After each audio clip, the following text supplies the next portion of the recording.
vote to the Security Council, most recently unanimously to stand against North Korea and its aggression. He's going to talk about Venezuela as well. That's something that's flown under the radar just a little bit. But last night in a dinner with Latin American leaders, he praised them for the ones who have stood up against Nicolas Maduro and what he says is the destruction of democracy in that country. So we're going to hear from numerous friends from this president today. Yes. So. And also, Shannon, with regard to the seating arrangement, it is ironic that the North Korean delegation is front and center. It's like sitting in the orchestra pit for a Broadway show. But it's delegated based on lottery, and wow, what a coincidence that is. With me now, my colleague Eric Sean, our UN correspondent, spends a lot of time over here. And Eric, good morning to you. Good morning, Bill. Let's take them one at a time. North Korea, what does he say? He will be very North Korea today. We expect that he will call out other nations that deal with trade with North Korea, potentially China, for example. He will say that North Korea is a global threat. As Shannon just mentioned, the United Nations Security Council has passed 9 resolutions against North Korea, yet Kim Jong-un continues his ballistic missile testing as well as his nuclear program.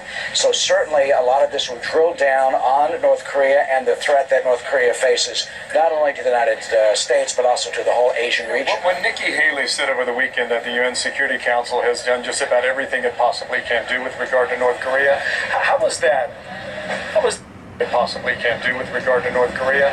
How was that comment received here? Well, it basically was a kick to get them to try and do more. Russia and China are on the Security Council, of course, and they would veto the strongest sanctions against North Korea. 30% of the oil is now being embargoed. The U.S. wanted basically 90%. China did not go for that. So that really is a major nudge to Beijing and to Moscow to try to ratchet up the level of sanctions, even though the sanctions are the toughest that they've ever been on North Korea right now. Now move to Iran. I just mentioned his message for the people of Iran as opposed to the leadership of Iran. Do you expect that? Yes, we do. That is very important because it's one of the first times that the president here has been able to try to bifurcate both, not just addressing the regime, but also saying that the regime does not represent the people of Iran. He will certainly criticize their any nuclear deal, which has tremendous amount of support here. He has to recertify that every 90 days. The president has certified that twice so far.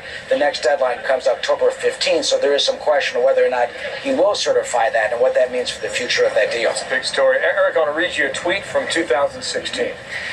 From President Trump, then candidate Trump. The United Nations has such great potential right now. It is just a club for people to get together, talk, and have a good time. So sad.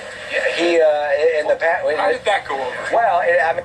happy. They've never liked that. He has been very critical of the United Nations, and in a 2005 interview with me, he said that it was either incompetent or extremely corrupt. He called it insanity, but that was the developer, Donald Trump, who built that huge building we see right next to us, not the President of the United States, who has come here when he tried to renovate this building a number of years ago. He is now trying to basically remake the United Nations, its mission, its goals to American values, or what it was founded by and for by Franklin Delano Roosevelt. I've been trying to convey to our viewers all week about the level of excitement here at the UN because there is a level of anticipation for the message. Quickly on that. Absolutely, and for him. They wonder which Donald Trump are they going to get. So far, he's passed with flying colors. Thank you, Eric. Talk to you throughout the day. Absolutely. All right, Eric Sean here, our correspondent at the United Nations. 3 minutes past the hour of 10 o'clock. We are only moments away now from the first speech here at the UN General Assembly. These are